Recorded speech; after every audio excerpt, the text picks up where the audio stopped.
Et bonjour à tous, on se retrouve aujourd'hui pour une nouvelle vidéo et on va faire ensemble la machine qui s'appelle Puppy. C'est une machine Windows qui est à l'heure actuelle encore, euh, enfin qui n'est pas encore retirée, qui est encore active. Du coup, quand la vidéo sortira, forcément elle sera retirée. Donc je ne sais pas quand est-ce que vous la verrez, mais voilà, on va la faire aujourd'hui. Donc c'est une Windows considérée comme étant medium. On peut voir qu'elle est rate à peu près medium. Voilà, et on est parti. Alors attention, sur cette machine-là, comme certaines autres, au début il y a des informations par rapport à la machine.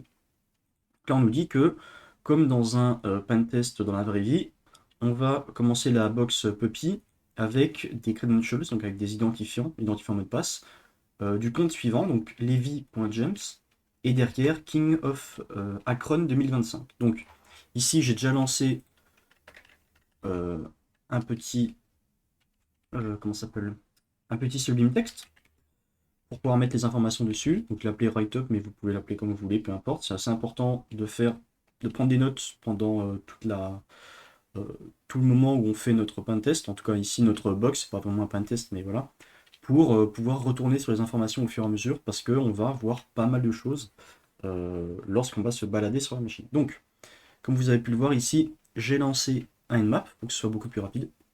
Donc, comme à chaque fois, on va rajouter dans etc host notre puppy.htb, donc le nom de la machine. Ici, c'est 10 10 11 70. On peut tenter de la ping pour voir que ça répond bien, c'est le cas. Donc, on est tout bon. Ici, si on regarde un petit peu Nmap, on a du DNS, on a du Kerberos, voilà, du RPC, du LDAP, du LDAP-S, je crois aussi. Non, peut-être, je sais plus. Non, je crois pas que ce soit du LDAP-S, peut-être. Je me souviens plus des ports. WinRM. Et on a alors c'est pas ici, c'est ici, et ainsi que le 139, on a du SMB. Donc, l'une des premières choses à faire pour récolter un petit peu d'informations, c'est d'utiliser NXE pour NetExec, qui est la nouvelle version, on va dire, de anciennement appelée CrackMapExec, qui permet de faire vraiment pas mal de choses au niveau des machines Windows et notamment des domaines. Donc, si on se balade un petit peu et qu'on cherche NXE SMB, on va pouvoir préciser dedans, avec l'adresse IP, un username et un mot de passe pour tenter de se connecter justement en SMB dessus. Alors on pourrait le faire manuellement avec SMB Client, mais ici on va voir qu'on va pouvoir automatiser pour faire en sorte de nous donner beaucoup plus d'informations. Donc nous on avait un compte au début qu'on nous a donné, donc on va le récupérer, c'est levi.james. Alors on ne sait pas s'il fonctionne pour du SMB ou pas, on ne sait pas si c'est un compte local, on n'en sait rien pour l'instant, peut-être qu'il y a un service web. Si on regarde au niveau de Nmap, il n'y a pas de port 80, il n'y a pas de port 443 qui tourne. Donc il n'y a pas de web en tout cas dessus, c'est une machine très classique. On précise également le mot de passe, alors attention ici, à ne pas mettre des guillemets, enfin des doubles guillemets. Pourquoi? Parce que le souci, c'est que le point d'exclamation, on peut voir qu'il a changé de couleur, il est considéré comme étant une commande, sauf que enfin, il va être interprété par mon shell, qui est ZSH. Or, nous, on veut pas. Alors, soit on met un anti/n, je crois que ça fonctionne. Voilà. Pour l'escape, ou tout simplement, on va le mettre en single quote, comme ça va pas être interprété et on n'a pas de souci. Ici, on peut voir que, alors, la machine, c'est bien un domaine controller. C'est un Windows Server 2022. Il s'appelle DC. Donc, c'est bien dc.puppy.htb. On pourrait le rajouter au niveau de etc host, mais on va le laisser comme ça. Signing true et SMBv1 est désactivé. Le signing, si c'était false et qu'il y avait d'autres machines derrière, on aurait pu l'utiliser potentiellement pour faire du relais, relais NTLM, ce genre de choses. Là, on peut pas. Et ici, on peut voir qu'on a un plus et que on n'a pas de message d'erreur. Donc, ça veut dire qu'on a réussi à se connecter dessus avec, enfin, en tout cas via SMB sur la machine puppy.htb avec l'utilisateur Levi James et le mot de passe King of Akron 2025. Donc, une fois qu'on a fait ça, eh ben, on va continuer d'utiliser NetExec pour récupérer plus d'informations. Ici, vous pouvez voir que je suis sur la page de documentation NetExec. Vous allez sur Google, vous mettez NetExec doc ou wiki, peu importe, et normalement c'est le premier, et vous allez tomber dessus. Une fois que vous êtes là, on va dans la partie SMB protocole, et on va pouvoir regarder des informations. Donc là, on est dans la partie énumération au début, énumérer les autres et machin. Donc nous, les guest logon, pour l'instant, on s'en fout un petit peu parce qu'on a déjà un accès à la machine, enfin en tout cas, on a déjà des credentials qui sont valides. On pourrait par exemple énumérer les shares avec un -shares. pour voir est-ce qu'il y a des choses qui sont présentes. On lance, et ici, on voit qu'il y a différents shares qui sont accessibles. Alors ça, évidemment, on peut le faire avec un SMB client-L, ça fonctionne aussi. Et derrière, on met l'adresse IP, donc 10, alors puppy.htb, on peut faire ça. Puppy.htb avec le user qui s'appelle Levi James. On peut le faire à la main aussi comme ça. Donc Levi James, le mot de passe c'est King of Acre. Et on peut voir qu'en fait on a exactement la même chose, sauf que là c'est beaucoup plus automatisé. Au lieu de faire un truc un peu moche, et ben on a juste derrière à modifier l'option et on va taper sur les mêmes choses qu'on récupère. Donc ici on a quoi? On a admin, C, IPC, donc ça sont en général ceux-là ainsi que ceux-ci, on ne peut pas faire grand-chose. Pourquoi? Alors déjà, quand il y a un dollar à la fin, c'est que c'est un compte machine. Et du coup, en général, on n'est pas autorisé à se connecter sur les comptes machines. On peut voir qu'ici, de toute façon, on n'a aucune permission. Par contre, ici, lui, ça a l'air d'être quelque chose créé à la main, parce qu'on voit que c'est un dev share pour les développeurs, pour ce qu'ils appellent les puppy devs. Ici, on a la lecture et de la lecture, on ne peut pas récupérer grand-chose, en tout cas rien de pertinent. Donc ici, nous, on aimerait se connecter en tant que dev, en tout cas sur le share dev. Le souci, c'est qu'on n'y a pas accès. On n'y a pas accès parce qu'on n'a aucune permission de lecture, ni d'écriture, on n'a rien là, sinon on aurait eu read ou write. On peut essayer de le faire manuellement comme ça. Donc si je tente de me connecter sur PPHTB sur le dev, et que je remets le mot de passe, ici, tac, et ben, donc là j'ai réussi à me connecter, mais statut access denied, en fait je n'y ai pas accès, donc on ne peut rien faire. Et donc à partir de là, et ben, qu'est-ce qu'on fait? Et bien si on retourne une nouvelle fois sur la documentation, on peut voir qu'on peut également énumérer les utilisateurs avec l'option RID brut. Alors RID, c'est justement les identifiants des utilisateurs. Donc sous Linux, pour ceux qui savent, ça commence à 1000, enfin ça commence à 0, mais les utilisateurs, on va dire humains, ceux qui ont été créés ensuite, commencent à l'ID 1000, et après 1001, 1002, ainsi de suite. Et ben là c'est la même, on va tenter d'énumérer pas mal de choses avec les identifiants des utilisateurs. Alors, RID, le R, je sais plus, je sais jamais à quoi ça correspond. De toute façon, on peut chercher sur Google. RID, Windows. Voilà, Relative Identifier. Donc, on va lancer ça, et RID brut. Et il y a une sorte de brute force qui va être fait. Et là, on voit qu'on récupère bien les identifiants. Le 500 par défaut, c'est administrator de la machine. Et on peut voir que là, on en a plusieurs. Et c'est à partir du 1000, apparemment, ça a l'air d'être un peu plus lié aux utilisateurs, la type user. On a quoi? On a Levi James qu'on avait déjà. On a Ant Edwards, Adam Silver, Jamie Williams, Steph Cooper. Là, on a un groupe des ressources humaines. On a un autre groupe Senior Devs, ça peut être intéressant. Steph Cooper Admin, enfin ADM. Là, on peut voir qu'on a un Steph Cooper normal et là, derrière, un Steph Cooper ADM. Donc, il y a deux comptes différents, peut-être que ça nous sera utile plus tard également. Et derrière, on a les developers. Du coup, nous, on se dit, première étape, pour accéder au share, en tout cas, peut-être qu'on peut utiliser, enfin, on peut tenter d'accéder à soit senior devs, soit développeurs. Le truc aussi qu'on pourrait faire, c'est tenter de faire du password spraying. C'est-à-dire qu'ici, on a déjà un identifiant, un mot de passe. On a Levi James qui a ce mot de passe-là. Qu'est-ce qui nous dit qu'un autre utilisateur n'aurait pas exactement le même mot de passe? Dans ce cas-là, on pourrait reprendre cette liste d'utilisateurs-là, les mettre dans un fichier texte, et derrière faire, par exemple, juste un -u avec un texte, un truc appelé user.txt, dans lequel il y aurait tous les utilisateurs présents, et juste comme ça, paf, pour faire du password spraying. Bon, spoiler, ça ne fonctionnera pas, il n'y aura aucun d'autre qui fonctionnera que les James, ce qu'on a déjà. Donc ici, maintenant, on est déjà un petit peu bloqué. On n'a pas de vue, on sait qu'on ne peut pas faire grand-chose. On pourrait tenter de regarder la documentation. Par exemple, ici, pour énumérer les disques, on peut essayer. Hein. Donc, les disques. On peut essayer les utilisateurs connectés, lockdown user, on peut essayer pas mal de choses. Bon, là, on voit qu'il y a des erreurs, donc ça a pas l'air de fonctionner en tout cas pour nous. Donc ici, si on va voir la documentation, enfin vous l'avez ici, il y a ce qu'on appelle un ingestor Bloodhound qui est directement intégré à NetExec. Alors on peut le faire aussi manuellement on va dire, en utilisant directement un autre ingestor en Python, par exemple Bloodhound.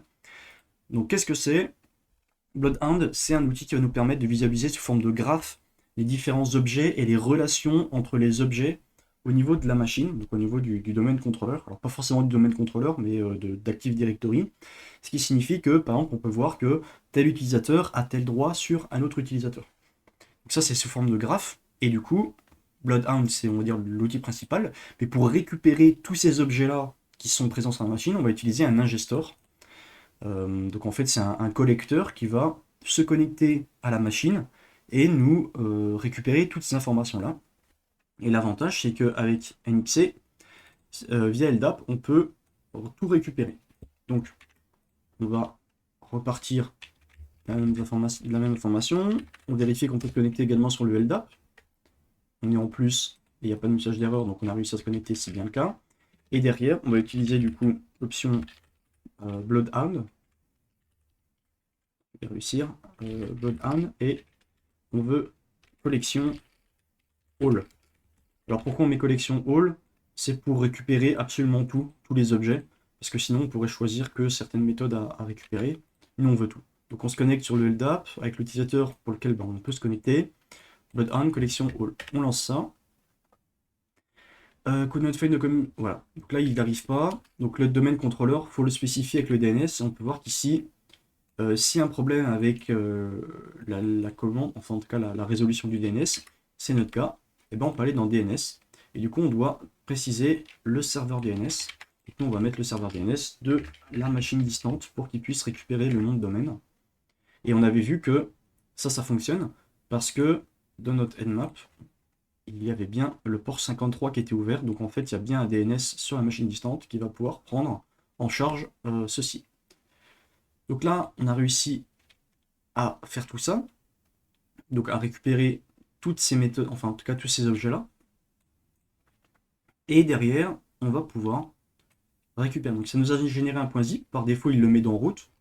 Moi je vais le move depuis route et je vais le mettre dans notre site. On peut voir qu'on a bien un point zip. Donc là on va rien en faire pour l'instant. On va start Bloodhound. Donc comment on fait pour lancer Bloodhound? Il faut d'abord, alors moi je le fais, je suis sous Exegol, du coup tout est déjà préinstallé, pré-setup, il n'y a presque rien à faire. Si vous êtes sous une machine sur laquelle il n'y a pas Bloodhound, bonne chance pour l'installer, c'est un peu un enfer. Il faut d'abord une base de données qui s'appelle Neo4j. Ici elle est déjà configurée, elle est déjà installée, donc on a juste à la start, avec, je vais réussir, Neo4j start. Donc là, paf, c'est lancé en localhost, et derrière, on va juste lancer Bloodhound. Là, on a bien réussi à se connecter. Et derrière, qu'est-ce qu'on va faire? Hop, je vais clear la database. Donc, je supprime tout ce qu'il y a dedans. Et on va pouvoir désormais upload notre data. Donc, dans Puppy, on va mettre notre fichier zip. Et normalement, ici, ça va automatiquement tout dézipper et tout compléter. Donc là, on est bon, on a tout fait. Et maintenant, on va partir dans l'onglet Analysis. Et on va pouvoir récupérer les informations qui nous intéressent. Donc, par exemple, ici, on peut dire trouve-moi les chemins les plus courts pour des targets qui sont considérés comme étant high value, donc à grande valeur. Là, on peut voir que c'est moche parce qu'il y a énormément de choses qui sont présentes. On peut jouer, on peut redéplacer, machin, c'est pas très pratique. Mais du coup, nous, ce qu'on peut faire, c'est que si on va dans Node, si on va dans Search Node, on sait déjà que on a compromis les VGEMS parce qu'on y a accès. Du coup, on peut chercher l'objet les VGEMS, ici, et on peut dire clic droit, mark user as owned. Ça veut dire qu'en gros, paf, il y a une petite tête de mort qui se met, on a déjà obtenu le user. Et derrière, on peut dire, trouve-moi les chemins depuis, enfin le chemin le plus court depuis les objets qu'on a own, donc les objets qu'on possède déjà. Donc ici par exemple, les VGEMS. Ici, il trouve rien, ok. Trouve les chemins le plus court vers le domaine admin depuis le truc qu'on a, il n'y a toujours pas. Et ben, on peut s'amuser à chercher d'autres choses. Donc là, c'est du Azure, nous, ça ne nous intéresse pas. Voilà, donc les own objets, c'est ce qu'on a. Et là, on peut chercher par exemple les 3 prochains sauts à partir des objets own qu'on a. C'est-à-dire que on va trouver, si cet utilisateur est dans un certain groupe, eh bien on va pouvoir trouver le groupe dans lequel il est, et ainsi de suite. Et si on va dessus, qu'est-ce qu'on voit? On voit qu'on a bien le user Levi James. On voit qu'au niveau du lien, donc premier objet, notre utilisateur, deuxième objet, un groupe, et on peut bien voir que là c'est plus épais de ce côté-là que de ce côté-là, donc ça veut dire que la flèche part d'ici, elle va de ce côté-là, et elle possède member of, qui veut dire que l'utilisateur Levi James est membre de domain user.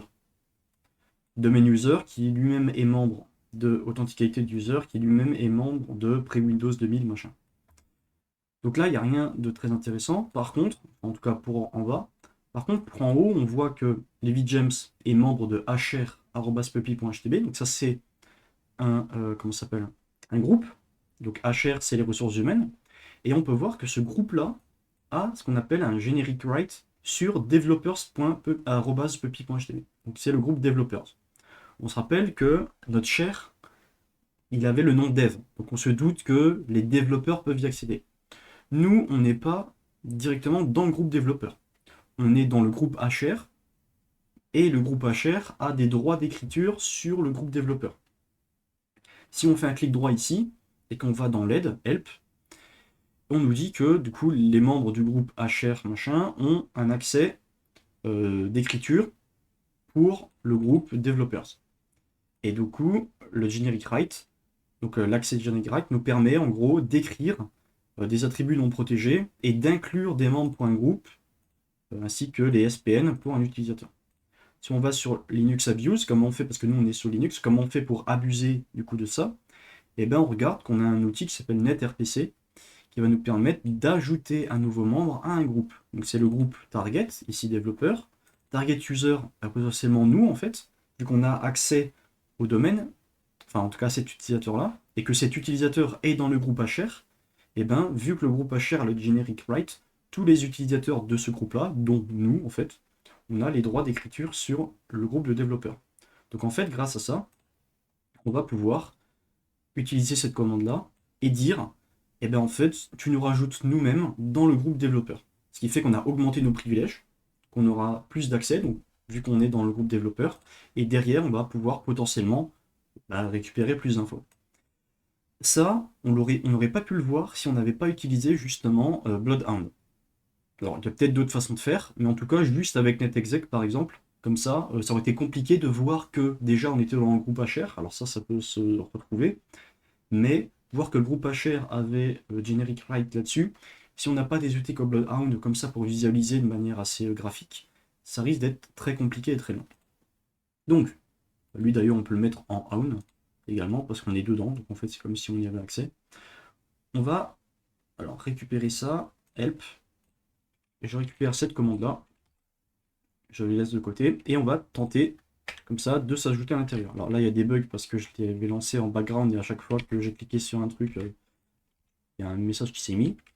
Donc ici, si on reprend depuis le début, target group, nous c'est developers. Alors pourquoi je ne le mets pas en majuscule? Parce que sous Windows, je crois que ça n'a pas d'importance. Donc on veut s'ajouter dans le groupe developers. L'utilisateur qu'on veut ajouter dans le groupe developers, c'est nous, c'est levi.james. Le domaine, c'est puppy.htb. Le control user, celui qu'on contrôle, c'est également levi.james. Et le mot de passe, alors attention ici, là c'est les doubles quotes par défaut, on met les singles parce que sinon ça va poser problème avec le mot de passe avec le point d'exclamation à la fin. Et le mode domaine contrôleur, c'est l'adresse IP du DC, mais en fait c'est pareil, c'est notre machine, 11.70. Et là ensuite, qu'est-ce qu'ils nous disent derrière? Ils nous disent ok, qu'on fait ça, donc avec add mem, et normalement derrière on peut refaire group members pour vérifier qu'on a bien été ajouté au groupe. Donc on peut faire ça avant, donc là je fais un CTRL C, je ne l'ai pas exécuté, mais on reprend en gros exactement cette ligne-là, sauf que donc on enlève les VJams ici, et on va modifier, on va pas faire add mem, on va juste faire group members, là, members. Ici on peut voir que dans le groupe des développeurs, on a Ant Edwards, Adam Silver et Jamie Williams. Donc là on n'en a que 3. Maintenant je vais exécuter la ligne où on se rajoute nous-mêmes dans le groupe développeur. parce qu'on a vu qu'on était dans le groupe HR et qu'on avait les droits d'écriture sur le groupe développeur, donc on a le droit de modifier les informations de ce groupe, dont les utilisateurs. Donc nous, on se rajoute dedans. Et maintenant, si je reliste les membres, on peut voir que maintenant on est 4 et je suis apparu dedans.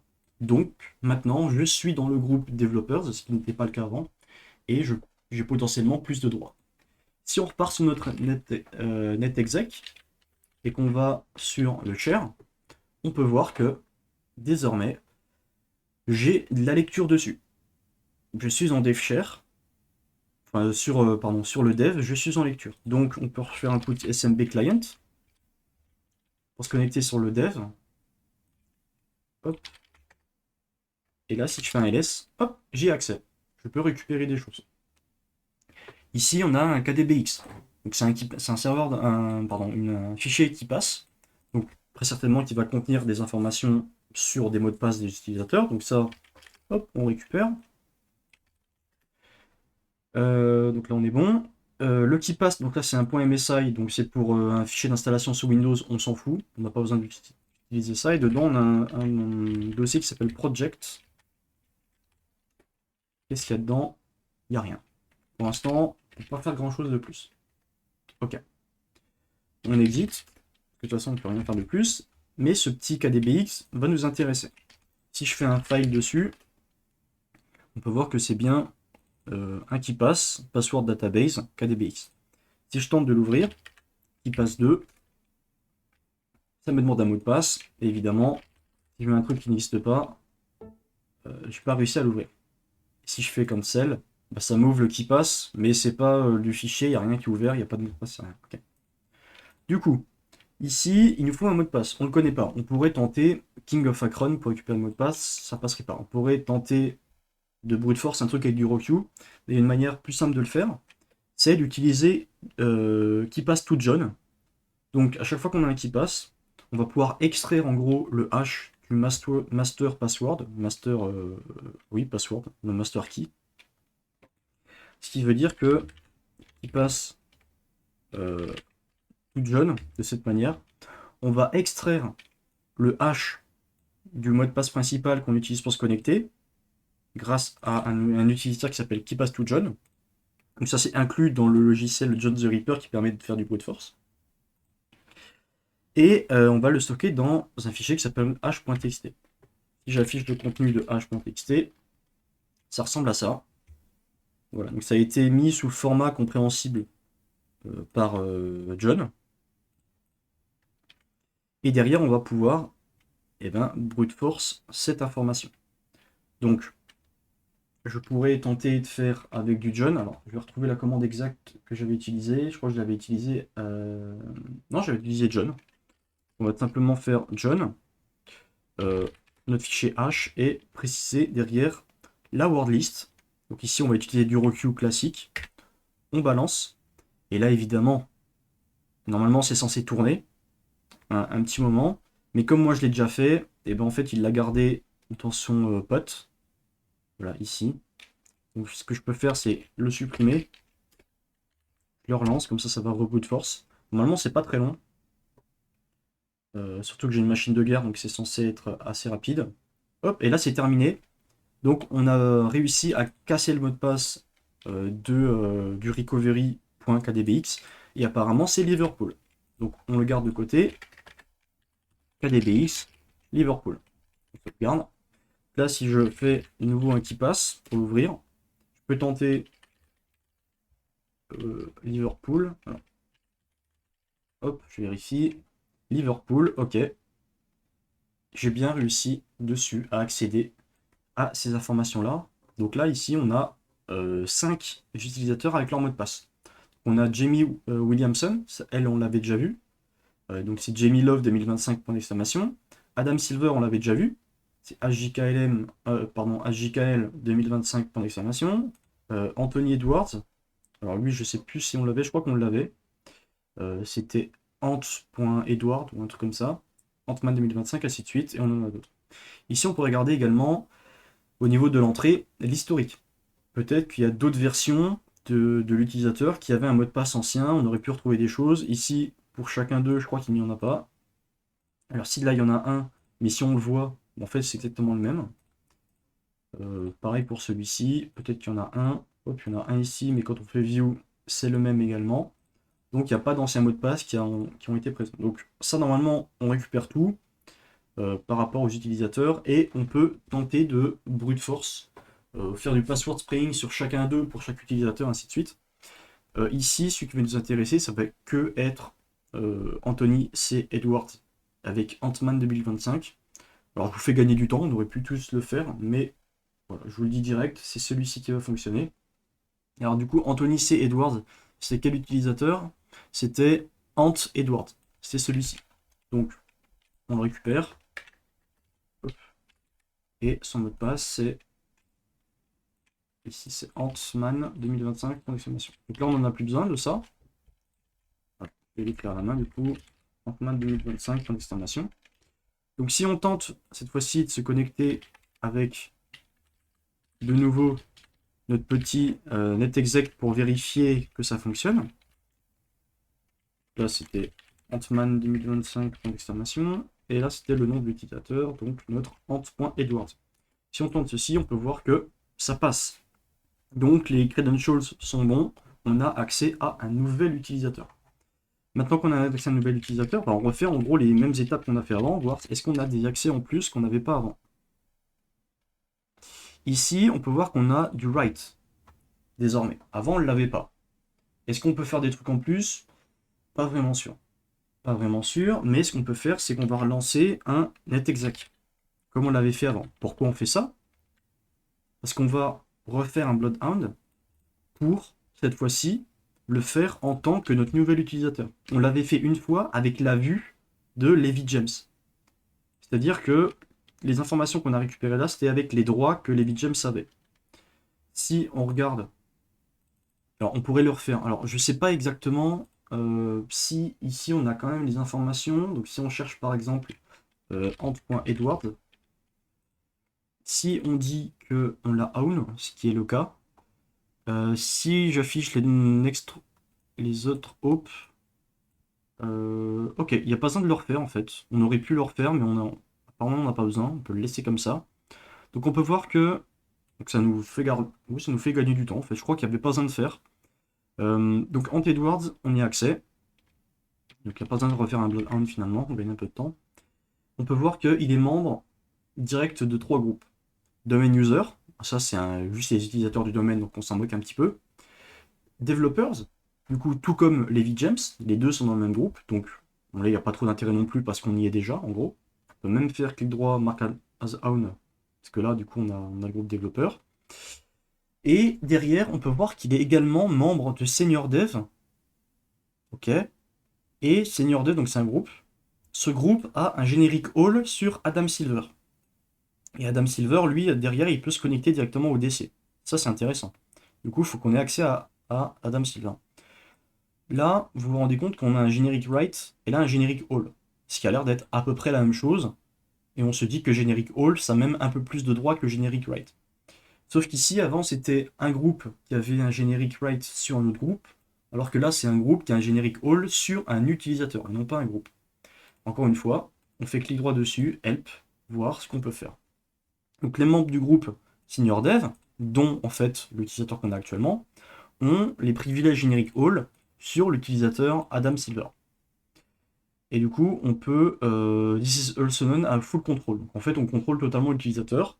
Et comment on l'abuse? Soit on fait du targeted Kerberos, je crois que ça ne fonctionne pas, ou alors on peut simplement juste changer son mot de passe pour y avoir accès. Ce qui est beaucoup plus simple quand même. Là, on retrouve notre fameux net RPC. Voici, on va changer le mot de passe. C'est plus groupe add ou non add même pour ajouter un nouveau membre à un groupe. Ici, on va changer son mot de passe. Donc, on reprend exactement ce qu'on avait. Hop, on ferme. Et on va refaire de nouveau avec les bonnes informations. Donc, le S, c'est l'adresse IP de notre domaine contrôleur. Le mot de passe de cet utilisateur, c'était Ant-Man. Alors, attention ici. Ant-Man 2025, point d'exclamation. Attention ici de ne pas réutiliser les mêmes identifiants que le premier utilisateur. Pourquoi? Parce que notre premier utilisateur, lui, il n'a pas les droits génériques all. Il est tout là-haut. Donc il faut bien prendre l'utilisateur Ant Edwards, qui lui est dans SeniorDev, qui a les droits d'écriture sur l'utilisateur Adam Silver. Donc attention par rapport à ça. Donc l'utilisateur qu'on contrôle ici, c'est notre fameux ant.edwards. Hop, comme ça, donc je suis bon. Le domaine, toujours puppy.htb. Et le nouveau mot de passe qu'on veut mettre, par exemple, something 2025 point d'exclamation. Attention, toujours les single quotes quand on est caractères spéciaux. Alors là, il faut que la politique du, comment ça s'appelle, du mot de passe soit conforme avec celle de la machine. C'est-à-dire que si on met juste auto, normalement ça ne fonctionnera pas parce qu'il faut au moins, alors je sais pas moi, 8 caractères, dont des minuscules, des majuscules, des caractères spéciaux. Et on veut modifier le caractère de notre cible, c'est adam.silver. Donc adam.silver. On lance. Et là, on n'a pas de message d'erreur, donc ça a l'air de s'être bien passé. Si maintenant on tente de se connecter avec ce qu'on a de nouveau, something 2025, point d'exclamation, et notre adam.silver, qu'est-ce qu'on a? Ça fonctionne, mais ici on peut voir qu'on a quelque chose qui nous embête un petit peu. On a le statut, enfin en tout cas le compte qui est désactivé. Ça c'est problématique, parce que ça veut dire que il n'y a plus accès. En tout cas là, on ne peut pas se connecter dessus parce qu'il est désactivé. Il faut trouver un moyen d'activer. Alors il y a deux façons de faire, en tout cas j'ai trouvé deux façons de faire. ChatGPT m'avait un petit peu aidé, parce que sur Windows, je n'avais pas trouvé grand chose. Il y a deux outils, on va dire principalement. Il y a LDAP Modify et il y a Bloody AD, qui sont deux outils qui permettent de faire ça. Je peux vous montrer les deux, comme ça vous saurez le faire de manière différente. Donc si on va sur Internet et qu'on cherche Bloody AD sur la documentation, qu'est-ce que c'est déjà? C'est un outil qui permet de faire de l'élévation de privilèges sur l'Active Directory. Dans la partie wiki, nous on veut pas ça. Assertion Page, User Guide. Ici, nous on veut. Alors je sais jamais où c'est. Get command. Nous c'est pas des get qu'on veut. Get search on veut pas. Get les sets. Set object. Donc là c'est par exemple set account. Ok, attribute.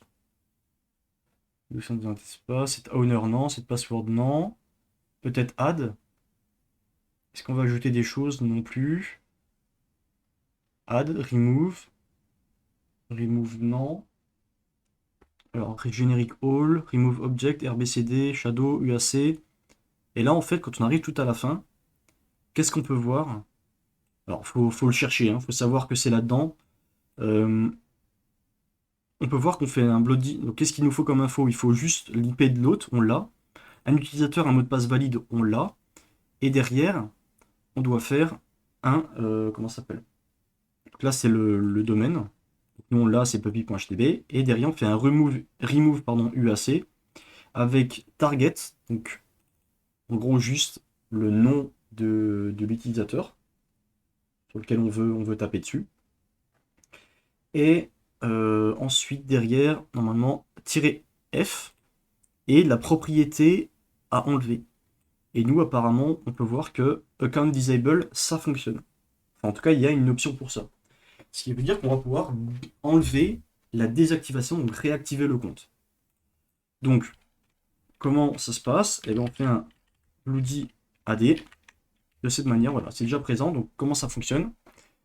-d, donc le domaine, puppy.htb, l'utilisateur sur lequel on veut se connecter, donc c'est Ant Edwards, Antman, c'est celui, on n'oublie pas, qui a les droits de Generic All. On remove UAC, donc on remove le count disable de adam.silver. Ça, c'est une façon de faire, et normalement, quand on le lance, property flag removed from machin. Donc là, si je tente de me reconnecter derrière, hop, je suis en plus, et j'ai plus le message d'erreur, donc j'ai réussi à me reconnecter. Il y a une autre façon de faire également, c'est avec du LDAP. Avec l'outil LDAP Modify, de cette manière. Donc il faut d'abord créer un fichier. Ici, je l'ai appelé Enable User. Et dedans, alors il faut que je récupère, on met cette chose-là. Alors ici, qu'est-ce que c'est du coup? C'est un fichier qui va nous dire on va récupérer les informations de l'utilisateur qu'on veut modifier. Donc ici, c'est Adam Silver User. Donc ça, on peut le récupérer directement. Alors soit avec du LDAP Search, soit on peut faire un double clic dessus. Et normalement, on peut voir ici. Alors c'est pas le display name qui nous intéresse. Voilà, c'est le distinguished name. C'est du CN Adam. Donc ça, Adam. Donc ça, on le récupère. On le met ici. Change type, on veut modifier. Et le user account control, donc en fait, le type de compte qu'on a. Et si on cherche sur Google Values, normalement, il y a la documentation Microsoft qui nous donne la liste des valeurs qu'il faut mettre. Donc là, si on regarde 512, c'est un normal account, qui veut dire que par défaut, ici, le compte est désactivé. On peut voir d'ailleurs ici, normalement, où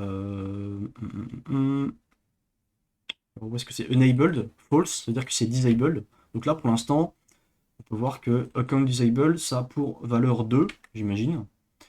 Alors que nous, on veut mettre en 512 pour que ce soit un compte normal pour en gros le réactiver.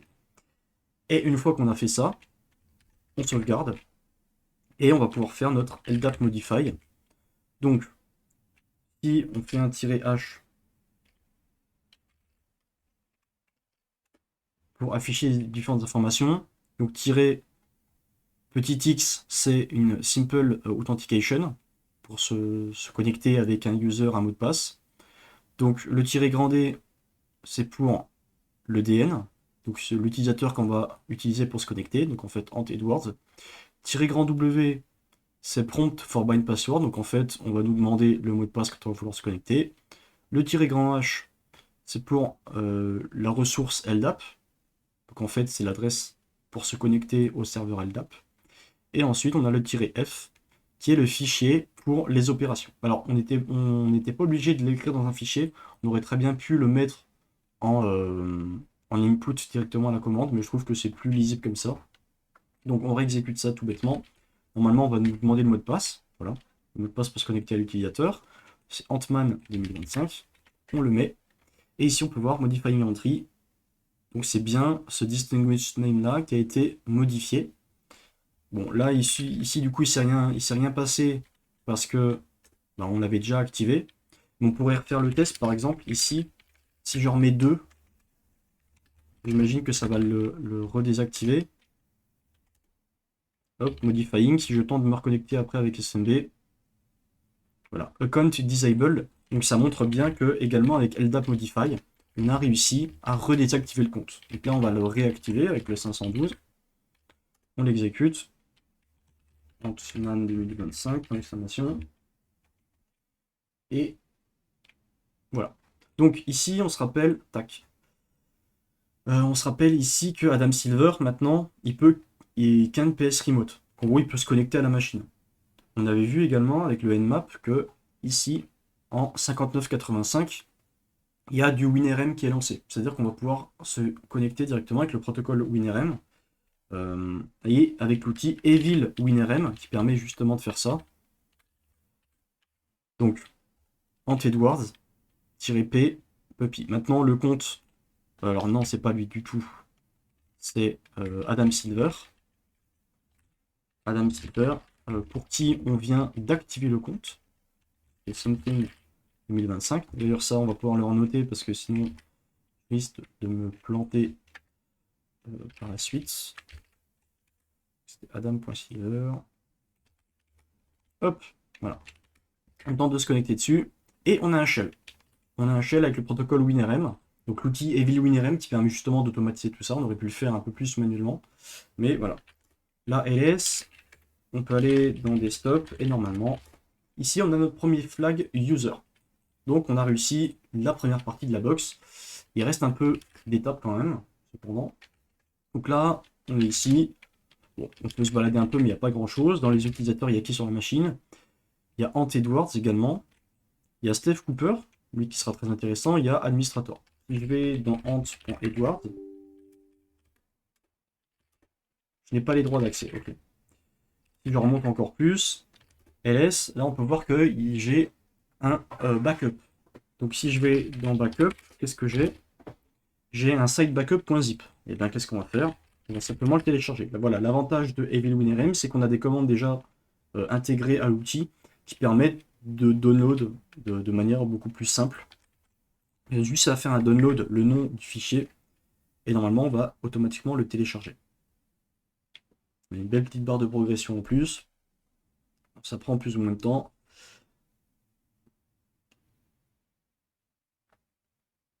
Hop, voilà. Ça, on va pouvoir quitter pour l'instant. Ici, normalement, j'ai mon site backup. Donc, je vais pouvoir le unzip. Unzip mon site backup. Et là, ça va créer un dossier puppy dans lequel il y aura pas mal de choses. Donc, si je vais dedans, du coup, des puppy, ls. Bon, là, on ne voit pas très bien, mais on a haute config qui a l'air d'être une backup d'un XML qui permet de s'authentifier ou quelque chose comme ça. Ça a l'air intéressant. Si on affiche le contenu de NMS haute config, qu'est-ce qu'on a? On a DC PuppyHTB sur le port 389, donc c'est du LDAP. Et on a Steph Cooper, donc le Distinguished Name, Steph Cooper, Puppy machin, et on a un mot de passe. Chef Steph 2025, point d'exclamation.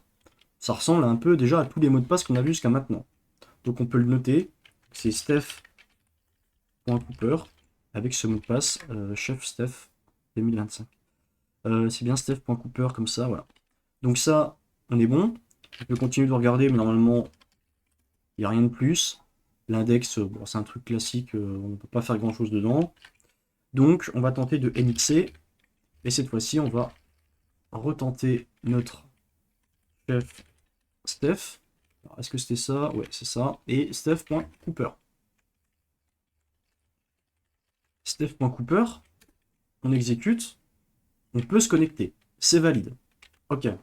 On retourne sur notre fameux Bloodhound. Là, on va le chercher, notre fameux Steph. Notre petit Steph Cooper, on le récupère. On se rappelle qu'il y a un Steph Cooper admin également. Nous, on n'est pas encore admin, mais on va chercher justement à devenir cet admin-là. Si je fais mark as owned, on est bon. Je vais pouvoir faire analysis et je refais en fait les hops à partir de ce que j'ai own. Alors, ça va être un peu chiant. Est-ce que je peux faire pop short et past tout domain admin from ce que j'ai déjà, voilà. Steph Cooper, donc les deux can PS remote, les deux peuvent remote, ok.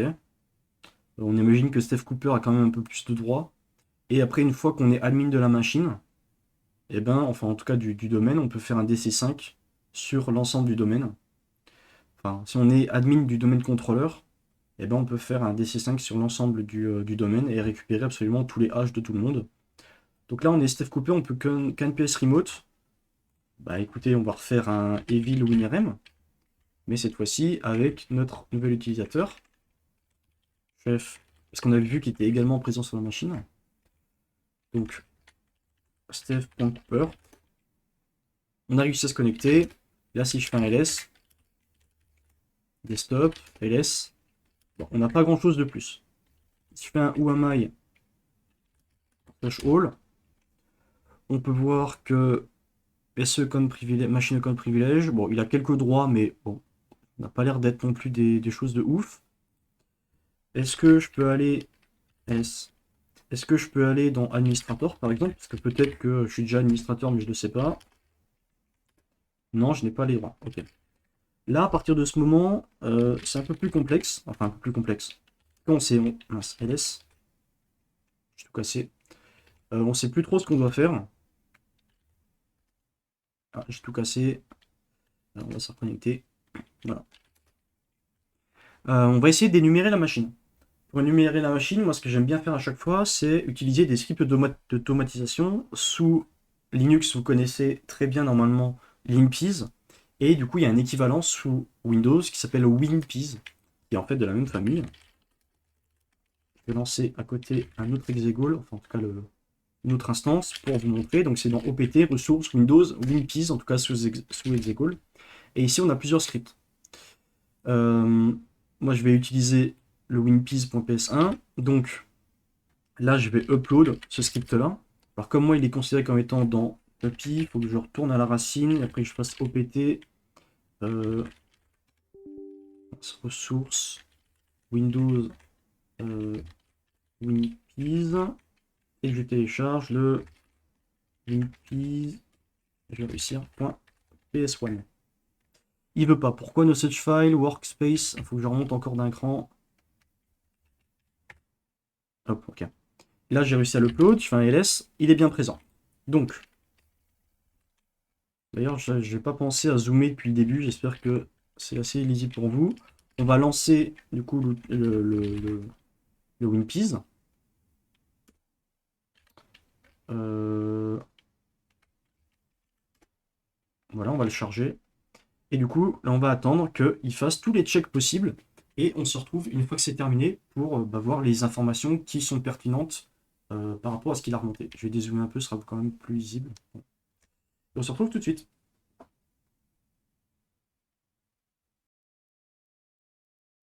Ok, mais en voilà. Donc, le script c'est terminé. Alors, il s'est pas terminé, je l'ai arrêté avant parce qu'il y a pas mal de choses qui se sont affichées.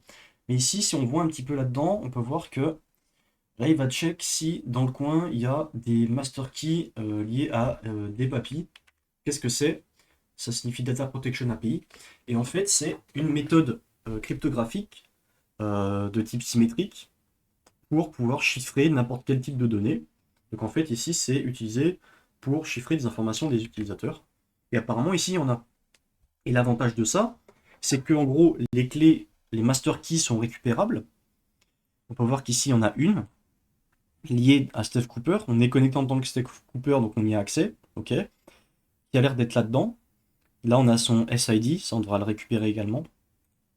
Pour chiffrer, donc là c'est la master key, donc la clé de chiffrement principale qui est stockée là-dedans. Et apparemment, il y a des credentials qui sont présentes. Il y en a deux, une dans roaming, une dans local. Donc celle-ci et celle-ci. On va télécharger celle qui est dans roaming, parce que dans local, elle ne nous intéresse pas. Donc qu'est-ce qu'on va faire? On va télécharger la clé, la master key principale, et la master key va être utilisée pour déchiffrer les credentials qui ont été justement chiffrés dans ce fichier-là grâce à la master key. Donc, comment est-ce qu'on fait? Alors, on récupère ça. Déjà, on va récupérer même ceci, le chemin d'accès là-dedans. Donc, on va marquer credentials, le chemin d'accès. On va même derrière mettre carrément ceci. OK. Et master key. Et on va mettre également le chemin d'accès. Donc, on sauvegarde. Si on se rend dans la master key. Alors, c'est cassé, je crois. Non, on est bon.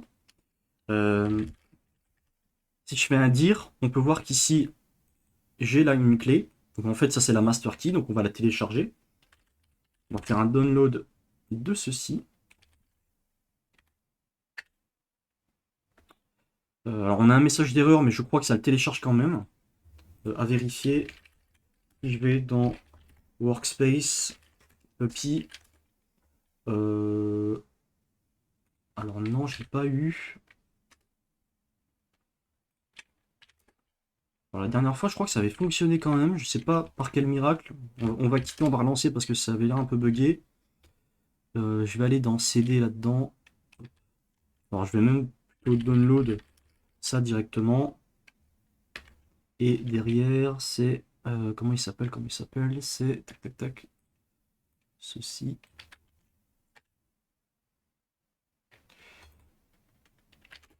Il veut pas. Download. Euh, Non, il veut pas. On va s'aider là-dedans du coup. C'est bien dans roaming. Alors dire.